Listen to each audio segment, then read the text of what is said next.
Hello everyone, how are you doing? This is MD Tech here with another quick tutorial.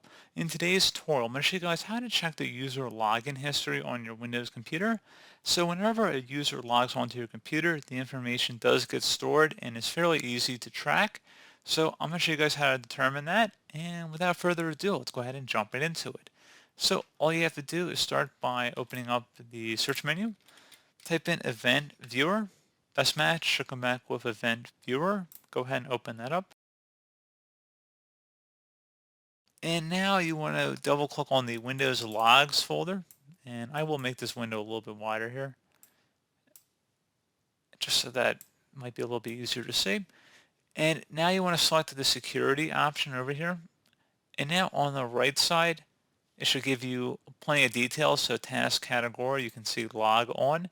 And if you want to sort by task category in the column, you just can click on that. And you got to give it a second here and actually order everything. So you can see all of the recent logons here. So pretty straightforward. It's pretty cool. It tells you what time they logged in as well.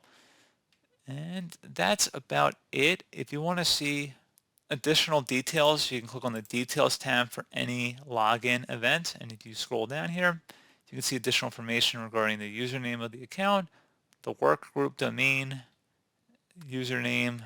So pretty straightforward process here, guys. Definitely a cool feature here. So as always, thank you for watching this brief tutorial. I do hope I was able to help you out, and I do look forward to catching you all in the next tutorial. Goodbye.